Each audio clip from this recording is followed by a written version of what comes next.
So ngayon na nga pala ang araw na presentation. Ay hindi, magsasayaw kami ng cha-cha dun sa baba sa stage na mismo. Cha-cha.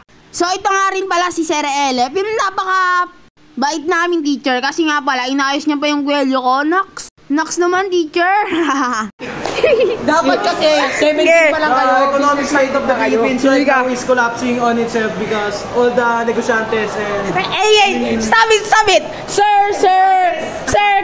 Sir Kirby Moika. Sir Kirby Moika. Ano yung pwedeng mong masuggest sa mga kabataan ngayon kung paano yumaman sila? So, unang-una napansin ko sa kabataan ngayon is tamad sila. Hindi ka matamad? Hindi. Sige, tapos? Kabataan ko kasi lumaki ako sa kahirapan. Okay. Sa probinsya pa ako nila. Kaya,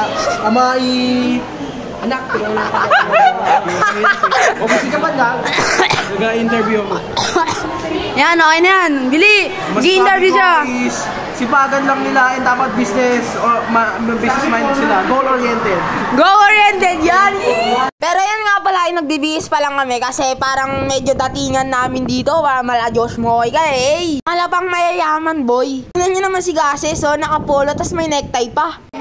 Lagi mong tatandaan, ang Diyos ay palaging nandyan.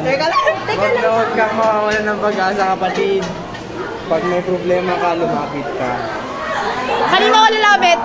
Sa kanya. Ano yan? Pari ka ba?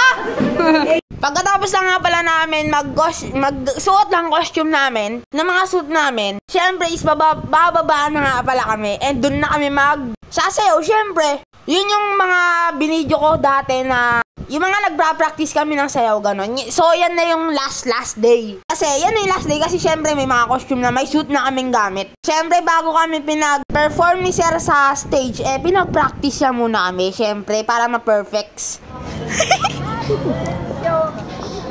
Pangit ni Gas. Start na talaga si Gases Uy! Statue si Gases. Tungig parehas yata silang statue. Black. Ay. Nagpapatawa nga yan si Kirby Pero buti na lang talaga hindi ako natawa kasi ako yung nagbibideo kanina. Kasi hindi nga pala kami na unang mag-perform. Lakas nga ng trip nila porket ako yung taga-video. Kasi syempre ako taga-video, bawal ako gumalaw-galaw. Tapos na nga pala kami. It was so smooth. Wala akong pagkakamali. Peace out, yo. Yo, bro. Peace out, man.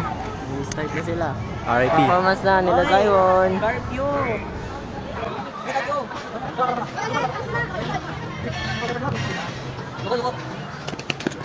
So ayan na nga pala, nag-i-start na nga pala kami, sumasayaw na nga pala kami. Buti na nga lang talaga, wala akong nakalimutan, hindi ako nag-lag ngayon. Kasi dati, syempre nung nagpa-practice, diba, malilito-lito ka. Pero ngayon, buti wala talaga nalito sa amin. It's so nice kasi syempre, grade na rin namin nakasalalay dito. Kaya buti na lang talaga. Goods yung performance namin. Performance?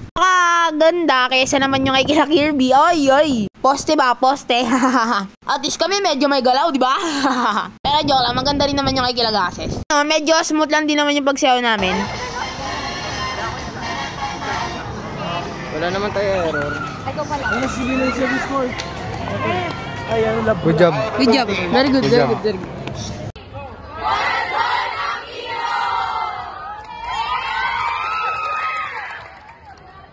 Tapos pag umakyat na nga pala kami kasi tapos na kami, di ba? Siyempre alam naman di pa kami aakyat kapag tapos na, di ba? Tapos sobrang init kaya amin. Pagkaakyat namin ang init sobra. Ay nakatapat lang kami sa electric pan. Basta happy birthday nga pala, hehe. Ay nakadito na lang, bye-bye.